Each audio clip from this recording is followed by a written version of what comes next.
Going on? Welcome to Totally Blitz Podcast. We going to Mexico to talk UFC Fight Night Moreno versus Royval 2, aka UFC Mexico. We're back there. Last year was a huge success. Why not run it back this year? Wish they would have saved it for May for like a Cinco de Mayo card type shit, but everybody probably they know Canelo fights on Cinco de Mayo. They can't do all that. But I mean, it's gonna be electric. Mexico loves the fights, so it's gonna be a good card. As always, before we hop into this, talk this shit. As like, subscribe, comment your picks, comment what y'all think, who's gonna win these fights. And as always, I'm Paul. Pick on win them Concha, and I'm joined with. Man, you already know it's your boy Kev Waterboy, it's your boy, and we.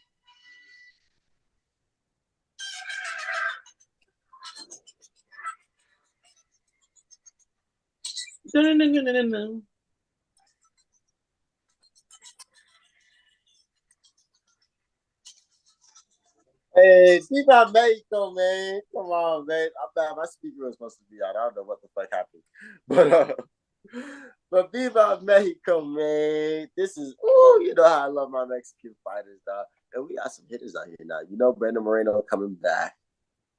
He coming back. He wants that belt again. Probably be one of the first ever three-time flyweight champions. Fuck it. Fuck So it. yeah. We got nothing but love for the UFC Mexico card. What fight we talking first, big homie? We gotta talk your boy Raul Rosas Jr. taking on Ricky Turcolos. I mean, as always, Raul is a big favorite. But I will say Ricky's been around for a little bit. He's a little bit more of a seasoned vet, so it's not like he's not just fighting a trash can. Like he's fighting somebody who been there, done that. And if he is too young still and still developing, Ricky probably will expose it. But in all actuality, I mean, we're in Mexico. It's fucking UFC's favorite Mexican prospect. The fuck do y'all think's gonna happen? Nah, Raul Rose. I mean, just look like he's been putting on some weight. He looks like he's been getting a little muscle on him. I'm not gonna lie. He's like, hey, bro, I'm not getting Filling out no. that body. He was still young. He's developing. Like boxers that get broader as they get older, have to go up the divisions. Like Raul's only getting bigger. Yeah, that boy said he's coming through. So like, he's doing the Alex Paeta. I remember Alex Paeta was explaining why he went up from light from middleweight to light heavyweight. He was like, I I get thicker every training camp. I get thicker, and I was just like, I hate you, motherfuckers. That made perfect sense in your head. But but nah. So I've been looking forward to this one. I think he's just gonna do his thing. He's probably gonna wrestle his ass off. It'd be nice to see him throw some hands so that he's getting his hands right and continue developing. But the Rahul Rosas train starts up again, and we starting in Mexico. Yeah. And I mean, he's a minus 235 money line. To me, I think there's a fight that's premiered for him to win. I'm not trying to say Ricky's bad. He's 3-1 in the UFC, but three of those fights are all split decisions. It's not like he's really winning these fights for real, for real. You can argue the other guys won some of them. So I did the minus 235. To me, this is the foundation of a lot of parlays. I said it last week with Amanda Lemos and Robert Whitaker. I was like, those two are my foundation pieces for all my parlays because I just felt like they had the biggest shot to win. I don't care what the money line said, and that's on film on Raul at minus 235. You pair that with something else, you're in the plus odds. Now you cooking something. Mm. That boy Paul just gave us free betting dollars. You heard that? And I would actually pair it with the fight we're talking next with Daniel Zellhuber taking on Francisco Prado. You'll see the Zellhuber 14-1, Prado 12-1. You're like, oh, this might be a close fight. Nah, like Zellhuber's for a lightweight, he's 6'1", got a 77-inch reach. Jit can submit you. He knows how to use the distance. He uses his legs a lot. He's a switch stance fighter, very fluid with everything. Like he looks like a legit fighter. He's just so big, like he's so tall, lengthy, and he can has a good, decent ground game. And Prado is 12-1, and he lost to Jamie Malarkey when he came into the UFC. Jamie Malarkey has since then only won like one other fight. He's not a good fighter. To put in perspective, like I don't think Prado's legit. Like 12-1, he was getting in the Samurai Fight House was the name where he was champion at prior to coming to the UFC.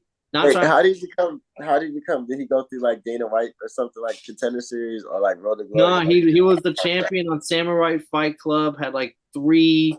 One to be first off in that lower bracket of fighting, he had nothing but straight finishes. Three, four, five KOs and six submissions. Was kind of going through people, but these are like I said, these are not high level guys. The 12-1 is kind of padded, and we kind of noticed that when he took on Jamie Malarkey.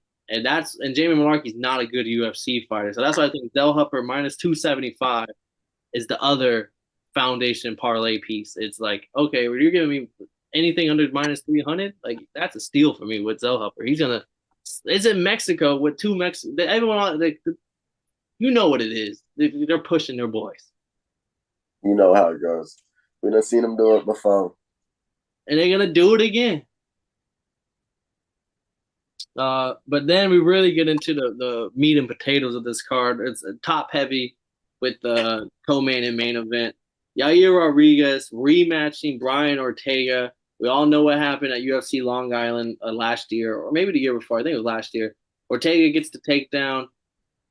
Yair got his arm. Brian Ortega tries to get it out. It's arm dislocated. Submission win for Yair. It was very controversial. I was big on Ortega. Had the T City shit going on in the back. I was that. It wasn't a good look, but here we are. Fast forward, rematch is happening. No excuses. Pick 'em odds. Yair slight favorite. Ortega slight underdog. I don't know who you took in this fight originally. I think you took Ortega as well. I want to know has your thought changed, or have you or Yair always been your boy? I think Yair is cool. I think I only picked him once though. I don't think I picked him against Josh Emmett. No, I did pick him against Josh Emmett because I wasn't a big Josh Emmett fan until he knocked out Bryce. So it's cool and all that, but is this T City's first fight since then? Yeah, since 2022 July. So nearly a year. A year, nearly about a year and a half of layoff. Bruh, I could be tripping, but I think I seen a meme where it was like Brian Ortega's last win was when Ilya Taporia was 1-0 or some shit like that. Yeah, his last win is October 17, 2020. Yeah. It's the Korean Zombie. Oh. And the Brian Ortega, and also a lot of people have been coming at him too because he has been active and just they're like this guy, like his wins, they get good wins over Frankie Edgar, Cub Swanson, all that, but it's like then he got kind of brutalized by Max Holloway. Volkanovski beat him, and then Yair lost as well. And his ranking hasn't really moved. He's always been like ranked 3 or 4 still, and a lot of people are putting at him for that because it's like this guy is the most undeserving top 5 ranking there is. Like he's this and that. And I was like, I don't know how to feel because they have solid points, but also Ortega's my guy. And these are solid points, but niggas forget who these people were when he lost them. Like Max Holloway was a champion. Volk was a champion, and he got him twice. This close. It was there. They were like, this is the only person that's even came this close to knocking off Volkanovski. That was his marquee thing for a little while. Literally. And then we're over here waiting for that rematch and shit. And then he fights Yair, and then he fucking pulls this shit out.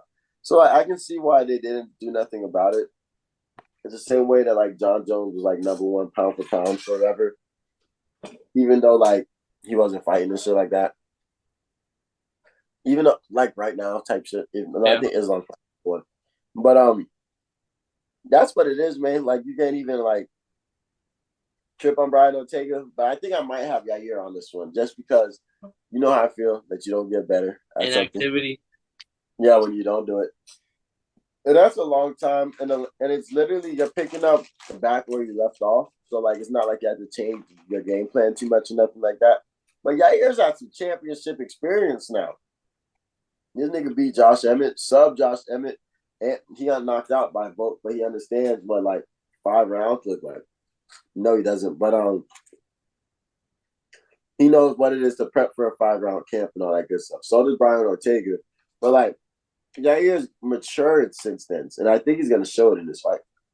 Yeah, I'm honestly rocking out with Ortega out of good faith, hoping he's still the same guy that he was, and like the hype I had for him going into the fight because I was like, Yair isn't someone that's a very technical striker, which will probably give him a little bit of trouble on the feet, but he also doesn't throw. Like I feel like Max Holloway, someone that's just going to piece you apart, is not the best matchup for it for Brian Ortega because then he has no shot of getting you to the ground.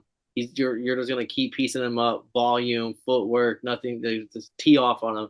Whereas Yair, I think, will allow some openings because of his wild shit, and it's a little bit less having to worry. You can come in with your head down a little bit more because you're not getting hit with a 3, 4, 5, 6, 7 piece, and now the guy's behind you. It's like I think I just hope Ortega can get it to the mat, and I think that'll be the difference, and that's what I'm be rooting for. And I'm taking Ortega as the dog. I'm not changing my pick. I respect him. I don't know. I feel like Yair is nice enough on the bottom to make it a problem too. He is. I mean, Yair. I mean, people forget like it was a Yair win, but like Ortega did get him to the mat like first round early, and Yeah, then it was the pop. And but like prior to that, like that was perfect for Ortega. Like okay, game plan working. Like he got him to the mat. Given it was just a minute, so or a minute or 2 minutes, it wasn't much. But I mean, all those what ifs will be answered come Saturday night. So I yeah. can't. That was it. It was because that was one thing I felt like that was a prior thing. Like it wasn't something that just happened right there. Like you might have tweaked it earlier and then spot with it and ended up breaking it. We got to talk main event. I mean, we got one rematch to another rematch. Brandon Moreno taking on Brandon Royval, the battle of the Brandons. Oh It's no! gonna be kind of crazy though, because this rematch wasn't as controversial. I mean, this fight wasn't as controversial when they first fought, like how the Yair one was. Brandon Royval took him down, showed him some BJJ lessons, and then knocked him out with the on top ground game, top damage, all that. But it was a good fight. Wait, Moreno got beat by Royval? No, Moreno beat Royval. Like he took him down a couple times from top, was laying some shots, didn't couldn't defend himself. Fight gets called. Doctor, not the but TKO finish from top. Brand and it was in the first round. It was pretty quick, concise. Wasn't no question marks after that fight. Royval, I think, since then has claimed that he was injured going into that fight. Maybe a shoulder, maybe it was something that he couldn't do much on the ground, and Royval excels at the ground. So is Moreno. So like it was kind of hard to tell if he's bullshitting or not, or if Moreno really was just better than him on the ground. I mean, again, I'm, these questions will be answered, but Moreno is a pretty one of the bigger favorites on this whole card, minus I 300. was that. Yeah, Moreno minus 300, Royval plus 245. So like, if you're feeling the Royval train, go put some money down on him. Get some nice odds on him. I respect it. I'm not mad at I'm not mad at Royval, but I'm definitely taking Moreno for sure. I'm expecting a rinse and repeat on this one. Yeah, I got Moreno here. Like Pantoja might just have Moreno's number, but like I Royval's really good. I hate it because like he had like he climbed up, took some losses, and like rebuilt himself and climbed up again. And that you don't see that from a lot of people. And I kind of want him to get a shot at the title and get that rematch with Pantoja as well. But like Moreno is my guy. Moreno is the heart of Mexico. You ask a lot of these Mexican who's the fighter they actually care about, watch all that. It isn't Raul Rosas. It isn't Henry Cejudo. It isn't fucking Yair. Maybe they fuck with Yair, but Moreno is the heart and soul of Mexican fighters, and I'm gonna ride with my guy. And they're not watching Alexa Grasso? Oh, they fuck with Alexa Grasso too. They do. But she's been inactive too. I haven't seen her in a little hot minute. Her last two fights against Shevchenko. That's true. I mean, you're allowed to take a break with that. But before we get out of here, I want to go back to T City Ortega. These are both like Mexican Americans, so like. No, I think Who do you Yair's think? from Mexico. Or Ortega's Oh, for sure Mexican American. so this is about Mexican versus Mexican American. I Yeah, I mean, definitely got Yair on this one.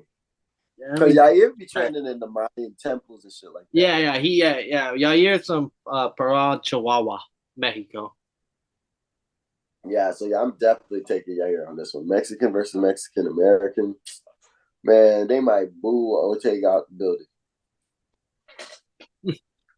I mean, it's Let still him gonna come be a good card. I can't wait to come back for this recap because like these are some of the these are some big fights. I feel like there's not a pay per view, and that's why I fucking love the UFC because they can put big fights on a fight night, and How many? anyone can watch it.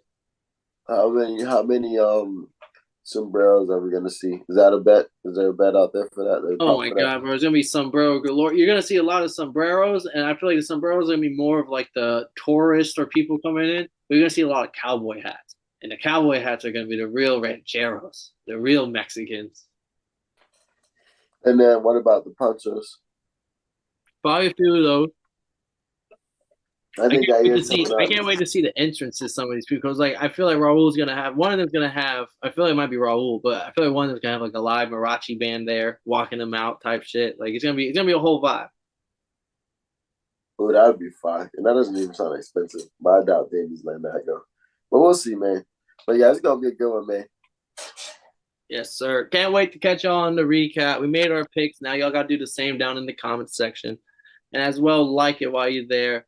I'm one half of the show, Paul. Pick and win them. Join with the other half, Kevin, Waterboy Savoy, for another episode of Totally Blitz podcast, breaking down UFC Mexico. And as always, if y'all didn't know, well, now y'all know, motherfuckers.